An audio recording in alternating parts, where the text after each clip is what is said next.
Hello नमस्कार मेरे दोस्तों, स्वागत है आप सभी का अपने यूट्यूब चैनल रोशन ITI बेगूसराय पर।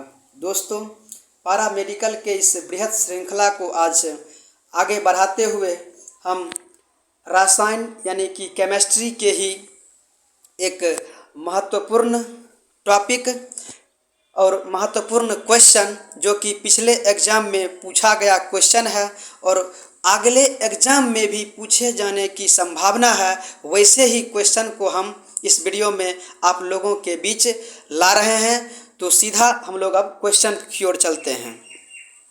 देखिए, क्वेश्चन है कि पदार्थ के परमाणुवाद के प्रणेता थे। क्वेश्चन क्या है? पदार्थ के परमाणुवाद के प्रणेता थे।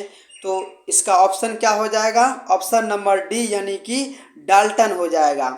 बहुत सारे दोस्त कह रहे थे कि आप सीधा सर आंसर ही बता देते हैं, तो हम आंसर इसीलिए बता देते हैं कि वीडियो ज़्यादा लंबा नहीं हो जाए, ठीक है। वरना हम लोग पढ़ने के लिए हम लोग हर एक ऑप्शन को भी पढ़ सकते हैं। जैसे हम लोग एक दो क्वेश्चन में कर लेते हैं कि ऑप्शन यहाँ देखिए, ऑप्शन है option A Rutherford, option C Mendeleev, option D Avogadro. तो यह सब तो होता नहीं है। इस प्रश्न का सही आंसर क्या हो जाएगा? ऑप्शन नंबर डी यानी कि डाल्टन हो जाता है। किसका हो जाता है? पदार्थ के परमाणुवाद के प्रणेता कौन थे? तो डाल्टन महोदय थे। इस प्रश्न का सही आंसर क्या हो जाता है? ऑप्शन नंबर डी यानी कि डाल्टन हो जाता है। अगले प्रश्न को देखिए। प्रश्न है कि किसी पदार्थ का वह सूक्ष्मतम कण जिसका विभाजन नहीं हो सकता है कहलाता है। तो यह सब क्वेश्चन आप 10th के क्लास में निश्चित रूप से पढ़े होंगे, वही सारा क्वेश्चन हम यहाँ पर भी ला रहे हैं। यह सब क्वेश्चन पिछले एग्ज़ाम में पूछा गया क्वेश्चन है और अगले एग्ज़ाम में आपको कहीं ना कहीं देखने को मिलेगा। तो इसीलिए इस क्वेश्चन को हम आपके बीच ला रहे हैं। चलिए क्वेश्चन को देखते हैं। देखिए, क्वेश्चन का हम लोग आंसर देखते हैं तो इसका आंसर क्या हो जाता है? ऑप्शन नंबर सी यानी कि परमाणु हो जाता है।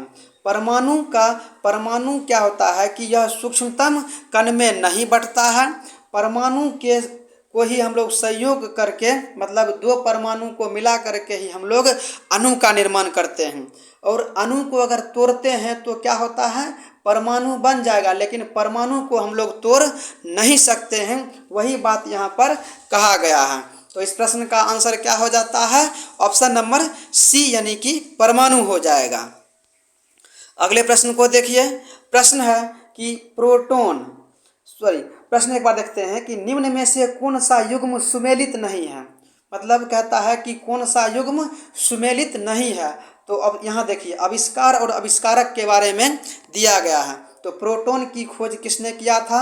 रदरफोर्ड ने किया था, सही बात है। न्यूट्रॉन का चैडविक ने किया था, यह भी सही है। इलेक्ट्रॉन का जे थॉमसन ने किया था, यह भी सही है।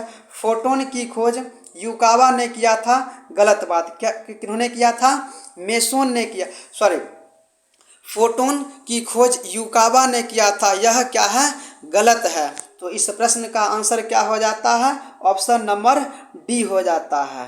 फोटोन की खोज युकावा ने किया था, यह सुमेलित नहीं है। यानी कि 3 नंबर प्रश्न का आंसर क्या हो जाएगा? ऑप्शन नंबर डी हो जाता है। अगले प्रश्न को देखिए। प्रश्न है कि परमाणु के नाभिक में होता है। परमाणु के नाभिक में होता है, क्या होता है? परमाणु के नाभिक में इलेक्ट्रॉन प्लस प्रोटॉन होता है, सॉरी, न्यूट्रॉन प्लस प्रोटॉन होता है। क्या होता है? न्यूट्रॉन प्लस प्रोटॉन होता है और इलेक्ट्रॉन उसके बाहरी कक्षा में चक्कर लगाते रहता है। तो इस प्रकार आप इसका आंसर क्या दे सकते हैं? न्यूट्रॉन प्लस प्रोटॉन दे सकते हैं। क्या दे सकते हैं? Neutron plus proton. तो देखिए यहाँ पर है प्रोटॉन प्लस न्यूट्रॉन, यानी कि ऑप्शन नंबर ए इस प्रश्न का सही आंसर हो जाएगा। और इलेक्ट्रॉन क्या होता है? कि कक्षा के बाहरी ओर इसमें चक्कर लगाते रहता है। तो इस प्रश्न का आंसर क्या हो जाता है? ऑप्शन नंबर ए हो जाएगा। अगले प्रश्न को देखिए। प्रश्न है, रेडियो सक्रियता का पता सर्वप्रथम किसने लगाया था? क्या है? रेडियो सक्रियता का पता सर्वप्रथम किसने लगाया था? तो क्या हो जाएगा? ऑप्शन नंबर डी यानी कि हेनरी बैकुरल ने लगाया था। किन्होंने लगाया था? हेनरी बैकुरल ने। तो इस प्रश्न का सही आंसर क्या हो जाता है? ऑप्शन नंबर डी यानी कि हेनरी बैकुरल हो जाता है। अगले प्रश्न को देखिए। प्रश्न है, कपूर को निम्न विधि से शुद्ध किया जाता है। कपूर को किस विधि द्वारा शुद्ध किया जाता है? तो क्या हो जाता है? ऊर्ध्वपातन विधि के द्वारा कपूर को शुद्ध किया जाता है। तो आपके मन में एक सवाल पैदा होगा कि ऊर्ध्वपातन विधि आखिर होता क्या है? तो आप जान लीजिए कि ठोस का सीधे सीधे वाष्प बन जाना ऊर्ध्वपातन कहलाता है। क्या हो जाता है? ठोस जब सीधे सीधे वाष्प बन जाता है तो यह क्या होता है? ऊर्ध्वपातन होता है। होना क्या चाहिए? ठोस को अगर गर्म करिएगा तो द्रव बनेगा, द्रव को गर्म करिएगा तो वह वाष्प बनेगा, लेकिन इसका बीच वाला अवस्था गायब हो जाता है और इस प्रकार यह क्या होता है? ऊर्ध्वपातित हो जाता है। अगले को देखिए। अगला है प्रभाजी आसवन विधि। पेट्रोलियम का शुद्धिकरण हम लोग प्रभाजी आसवन विधि से कहते हैं। आसवन होता है मतलब छानना, तो हम लोग जल का शुद्धिकरण आसवन विधि से भी करते हैं। तो इस प्रश्न का सही आंसर क्या हो जाएगा? ऑप्शन नंबर ए यानी कि ऊर्ध्वपातन हो जाता है। अगले प्रश्न को देखिए। प्रश्न है कि परमाणु के नाभिक में उपस्थित प्रोटोनों की संख्या को हम लोग प्रोटोनों की संख्या को क्या कहते हैं? परमाणु के नाभिक में उपस्थित प्रोटोनों की संख्या को क्या कहते हैं? तो क्या कहते हैं उसको? परमाणु क्रमांक बोलते हैं। क्या बोलते हैं उसको? परमाणु क्रमांक बोला जाता है। क्या बोला जाता है? परमाणु क्रमांक बोला जाता है। ऑप्शन नंबर सी इस प्रश्न का सही आंसर हो जाता है। द्रव्यमान संख्या हम किससे निकालते हैं? न्यूट्रॉन प्लस प्रोटॉन से द्रव्यमान संख्या निकाला जाता है। प्रोटॉन तो आप जानते ही हैं। परमाणु संख्या यानी कि इलेक्ट्रॉन की संख्या बराबर प्रोटॉन की संख्या, मिलाकर के हम लोग इलेक्ट्रॉन की संख्या या फिर प्रोटॉन की संख्या को ही हम लोग परमाणु संख्या कहते हैं। तो इस प्रश्न का आंसर क्या हो जाएगा? ऑप्शन नंबर सी हो जाता है। अगले प्रश्न को देखिए। प्रश्न है कि सामान्य ताप एवं दाब पर विभिन्न गैसों के 1 ग्राम अणु का आयतन कितना होता है? तो 1 ग्राम अणु का आयतन पूछता है कितना होता है? तो क्या हो जाएगा? 22.4 लीटर होता है। कितना होता है? 22.4 लीटर होता है। यानी कि इस प्रश्न का सही आंसर क्या हो जाएगा? ऑप्शन नंबर डी हो जाता है। अगले प्रश्न को देखिए। प्रश्न है कि 1 मोल में कुल परमाणुओं की संख्या कितना होता है? 1 मोल में कुल परमाणुओं की संख्या कितना होता है? तो क्या हो जाएगा? 6.023 गुने 10 पर पावर 23 होता है। क्या होता है? 6.023 गुने 10 पर पावर 23 परमाणु अणु या आयन होता है। देखिए, 1 मोल किसी भी वस्तु के उसके मतलब आप जैसे सीधा एग्जाम्पल के रूप में जानिए कि जिस प्रकार हम लोग कहते हैं ना कि 1 दर्जन केला में कितना केला आता है, तो क्या हो जाएगा? 1 दर्जन केला में कितना केला आता है? 12 केले होते हैं। उसी प्रकार 1 मोल परमाणु में कितना परमाणु आता है? तो 6.023 गुने 10 पर पावर 23 इतना परमाणु 1 मोल के अंतर्गत आता है। वही बात यहाँ पर दिया गया है। तो इस प्रश्न का क्या आंसर हो जाता है? ऑप्शन नंबर सी हो जाएगा। अगले प्रश्न को देखिए। प्रश्न है कि रेडियम की खोज किसने किया था? प्रश्न क्या है? रेडियम की खोज किसने किया था? तो इसका आंसर क्या हो जाएगा? रॉबर्ट पियरी ने किया था और मैडम क्यूरी ने किया था।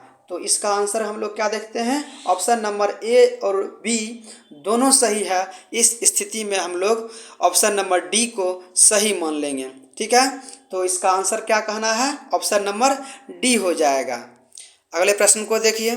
प्रश्न है निम्न में से सार्वत्रिक विलायक है। निम्न में से सार्वत्रिक विलायक है मतलब ऐसा पदार्थ होना चाहिए जो कि सभी में यह घुल मिल जाए। तो वह एक ही मात्र ऐसा पदार्थ होता है और वह क्या होता है? जल होता है। क्या होता है? वह जल होता है जो कि सार्वत्रिक विलायक है और यह किसी भी पदार्थ में घुल मिल जाता है। तो इस प्रश्न का सही आंसर क्या हो जाएगा? ऑप्शन नंबर ए हो जाता है। जल का सूत्र क्या होता है? H2O होता है। जल का सूत्र क्या होता है? H2O होता है। अगले प्रश्न को देखिए। प्रश्न है अम्ल का, प्रश्न क्या है? अम्ल का जलीय विलयन नीले लिटमस पर क्या प्रतिक्रिया करता है? सॉरी, अम्ल का जलीय विलयन नीले लिटमस पर क्या प्रतिक्रिया करता है? तो क्या प्रतिक्रिया करता है? यह लाल कर देता है। क्या करता है? यह लाल कर देता है। तो इस प्रश्न का सही आंसर क्या हो जाता है? ऑप्शन नंबर ए हो जाता है। आपको देखिए एक छोटा सा ट्रिक्स हम आपको यहाँ बता रहे हैं कि आपको ध्यान क्या रखना है। सॉरी, ABR क्या ध्यान रखना है? ABR और फिर BRB ध्यान रखना है। ध्यान क्या रखना है? ABR, ठीक है ना? ABR और फिर BRB। A फॉर क्या होता है? एसिड, A फॉर एसिड और B फॉर क्या होता है? बेस यानी कि क्षार होता है। B for blue, R for red, R for red, B for blue. Acid क्या करता है कि ब्लू टू रेड करता है, एसिड ब्लू टू रेड करता है। तो अम्ल यानी हो गया एसिड हो गया, ब्लू मतलब क्या होता है? नीला, तो नीला से यह लाल करता है। यानी कि इस प्रकार से हम ऑप्शन को हम लोग ढूंढ सकते हैं। तो आपको अम्ल और क्षार वाला अगर जहाँ भी क्वेश्चन ढूंढना है कि अम्ल लाल से पीला होता है या पीला से लाल होता है, तो वैसे स्थिति में आप इस फॉर्मूला को याद रखिए, यानी कि ABR या फिर BRB याद रखिए। और अम्ल और क्षार से रिलेटेड आपको 10 से 15 क्वेश्चन इस सूत्र से निश्चित रूप से आपको बन जाएगा। तो इस प्रश्न का हम लोग सही आंसर क्या कह लेते हैं? ऑप्शन नंबर ए हो जाता है। अगले प्रश्न को देखिए।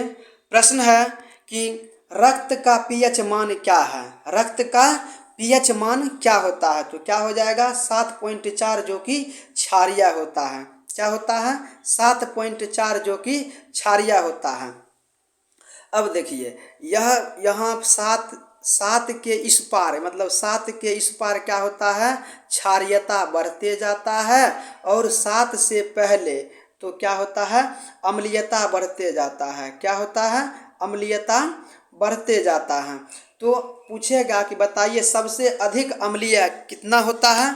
तो जीरो होता है। और सबसे अधिक क्षारीयता कितना होता है? तो वह 14 होता है। ठीक है, तो वही यहाँ पर है कि 7.4 है, तो 7 से ज़्यादा है तो क्या हो जाता है? क्षारीय हो जाता है। तो आपसे पूछेगा कि बताइए रक्त की प्रकृति क्या होती है? अम्लीय होता है या फिर क्षारीय होता है? तो आपको क्या कहना है?